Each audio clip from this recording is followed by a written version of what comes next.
The worst part about watching Fuller House is that now Netflix keeps recommending crap to me. I'm not gonna watch Last Man Standing. I live in a home improvement house, thank you. So I didn't like the first season of Fuller House, which why would I? I wasn't a fan of the original series. And I kinda screwed myself by doing a video on it, so now I'm basically obligated to do a video on season 2. That's right, Fuller House has 2 seasons. And Bunheads only had 1. That makes me sad. So now it's time to cheer myself up by binge watching every episode of Fuller House Season 2.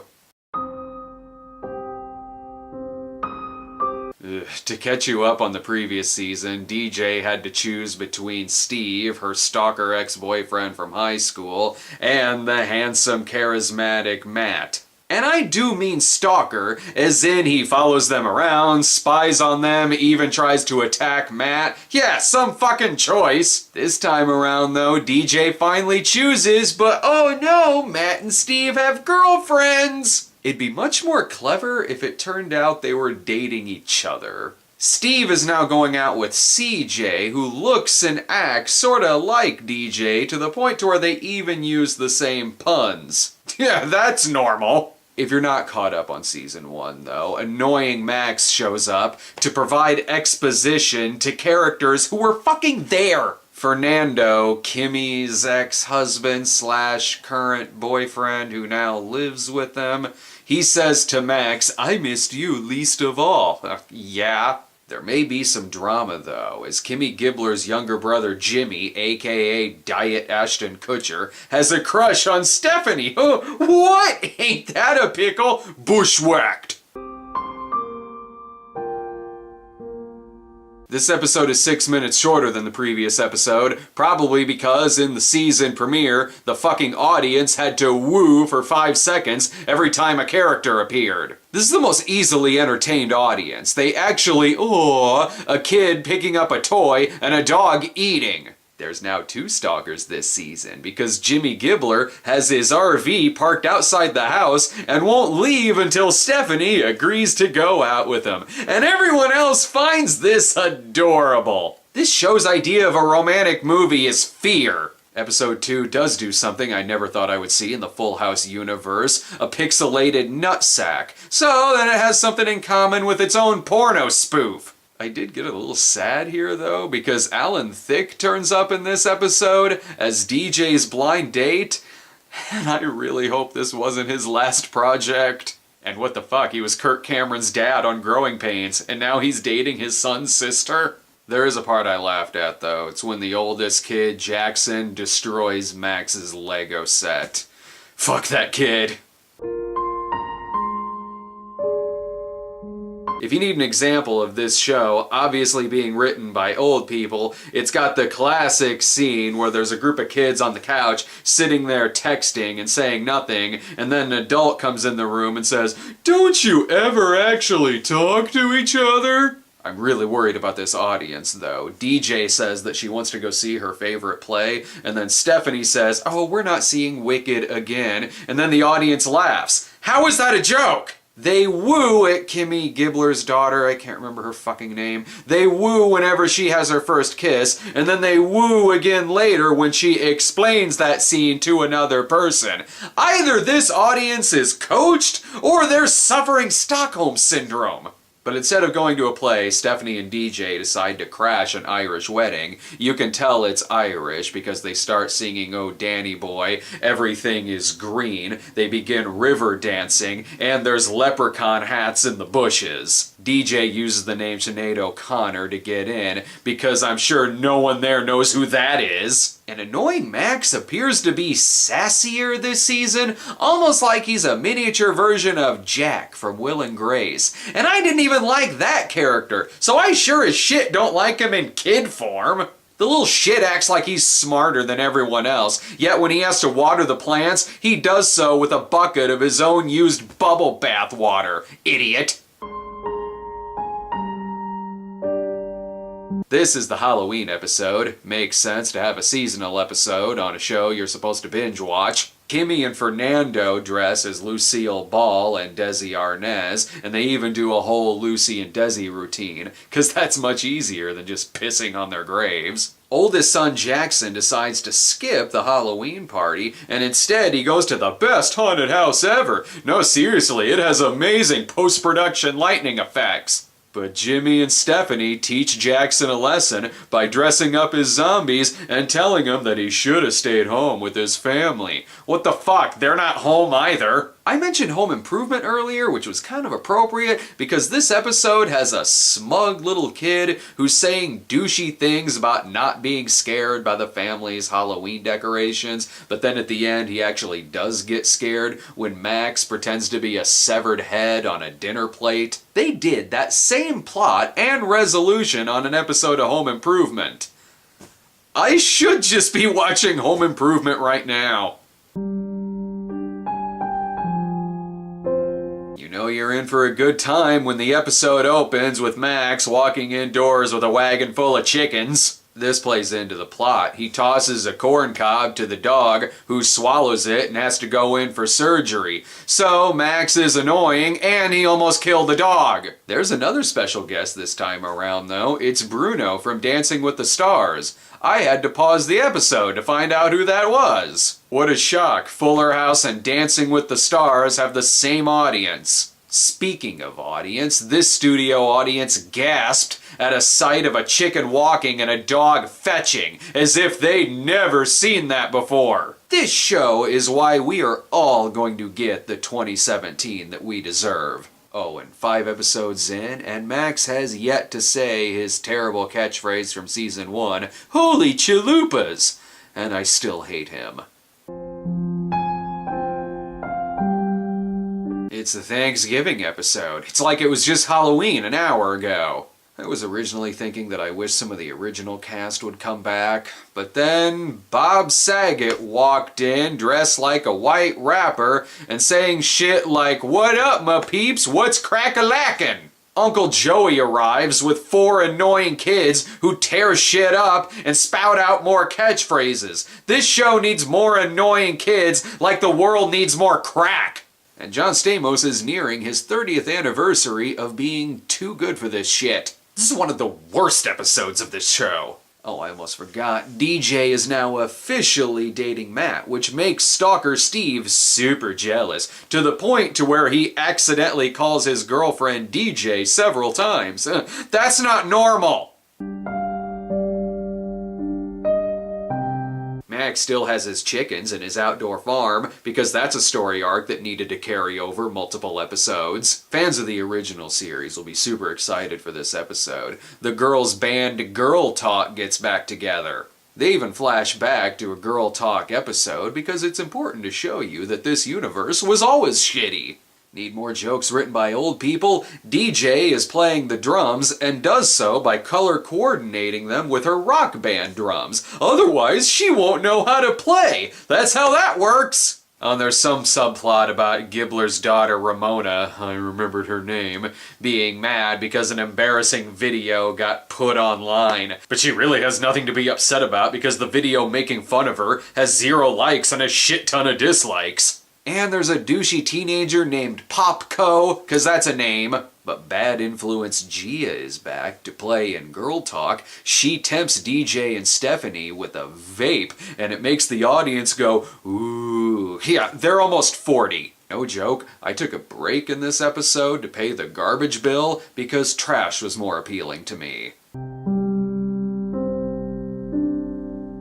The plot line with Max and his organic farm wraps up when he loses the science fair. So that was worth the 3-episode arc. Here's an episode that reminds you that there are better things you could be watching because it actually starts shilling for Netflix about halfway through. A character says, "Isn't TV without commercials great? I'd pay a monthly subscription for something like that." Yes, thank you for reminding me that Netflix put this out, so I can cancel my membership. Also, I know what Netflix is. What the fuck do you think I'm watching it on? And no, I'm not really gonna cancel my membership. They have Gilmore Girls and Friends. This episode features the line, "Nice overalls, Oshkosh bagosh," and then has the balls to later on say, "You're pandering to the lowest common denominator."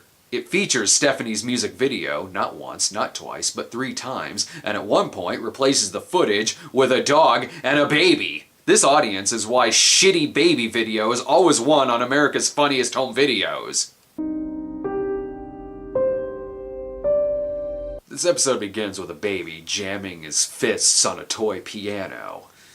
Not helping my headache! Jesse, Joey, Danny, and Becky return in this episode, and the last time we saw Joey, they told him he and his family could stay there for a while. That was never addressed again, but thank God we got the 3-episode resolution of Max's organic farm. Like in the first season, there's some meta humor. There's a part here where DJ says, "I keep hearing this woo in my head," and then the audience goes, "Woo!" So, okay, maybe there isn't really a live studio audience. Maybe they're just all crazy. That would make sense. There's a part in this episode where they all get stuck in a jail cell on a TV set for a show called Police Mom, as you do, and then at the end of the episode they realize they can escape the cell because it doesn't actually have a ceiling on it. Idiots!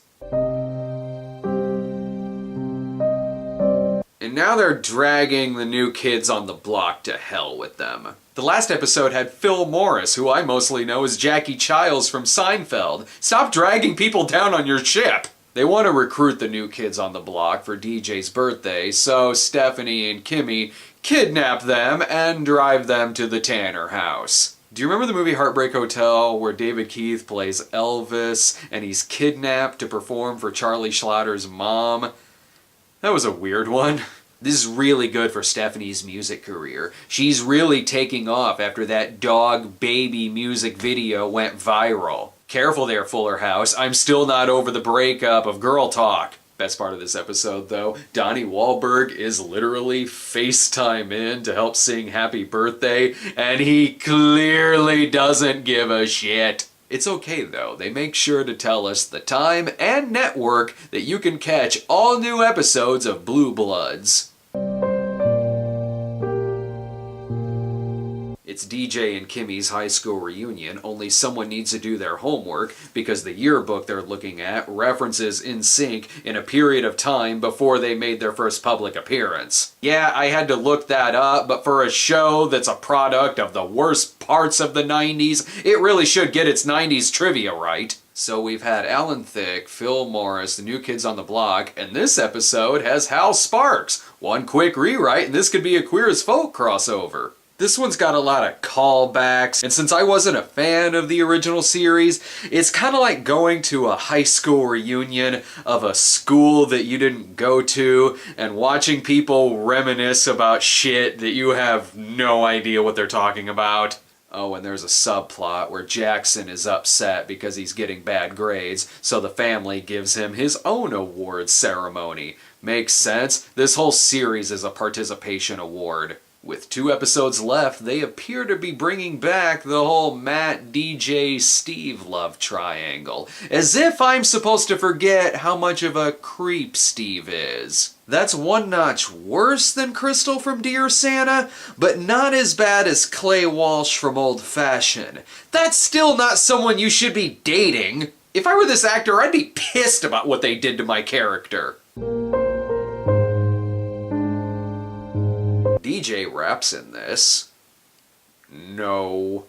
And you thought the Christmas season was over, but when it's a binge-watching series, it could be Christmas anytime. Love is in the air this Christmas. They all go see the Nutcracker, and you best believe there's a nutshot joke. Max falls in love with CJ's daughter Rose, and their favorite movie is Titanic. Get it? The girl's name is Rose, and Max gives her a necklace, and the girl is like, "Ooh, just like the one from Titanic. I sure am glad they keep mentioning the movie's name, otherwise I wouldn't know what they're referencing." And in the script was written by Old People Department, we have the line, "Why tell a whole story? That's what emojis are for."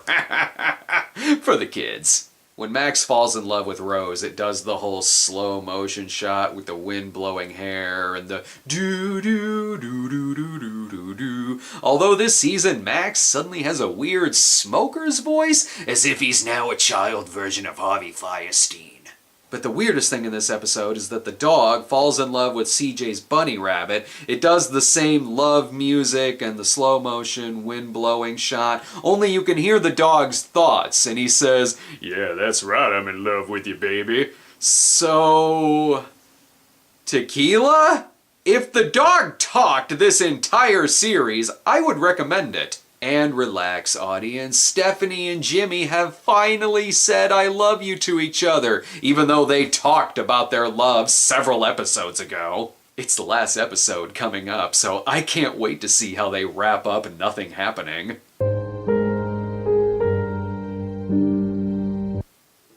Thank Christ. The barely love triangle is kinda sorta wrapped up. Steve is nervous to propose to CJ, so DJ proposes to her for him, 'cause that's not weird. But it turns out that even though she's dating Matt, she was going to choose Steve at the beginning of the season, because she's an idiot. For a show that's all about lessons, it sure does give out some bad ones. Yes, Joey, Jesse, Danny, and Becky come back this episode, so while the jokes may still suck, at least the timing is better. Seriously, Joey holding up a beaver puppet and saying, "Here's something I would not miss," is no better than anything else in Fuller House. Let's give it to Max, though. He went this whole season without saying holy chalupas. And I still hate him. A subplot in this episode has Jackson trying to ditch Max at the New Year's Eve party. Good, just throw a little fucker out the window. Max's girlfriend actually tells him that he practices the thug life. Max is about as street as Sheldon Cooper. So what's better, Season 1 or Season 2?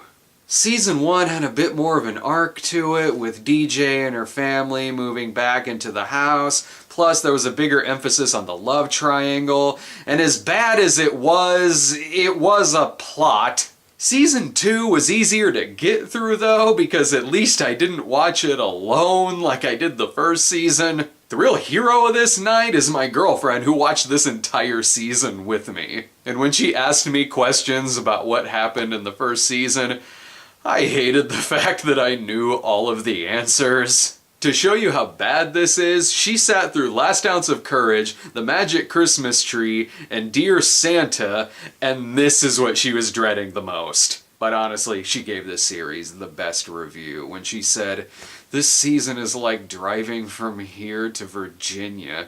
It's really, really, really long, and the hardest part is the final stretch." Look, what can I say? This show wasn't made for me. But I will say, this show is impossible to disappoint. Whether you go into it thinking it's gonna bring back memories, or if you think it's going to completely suck, it will meet whatever expectation you have of it. Nothing more, nothing less.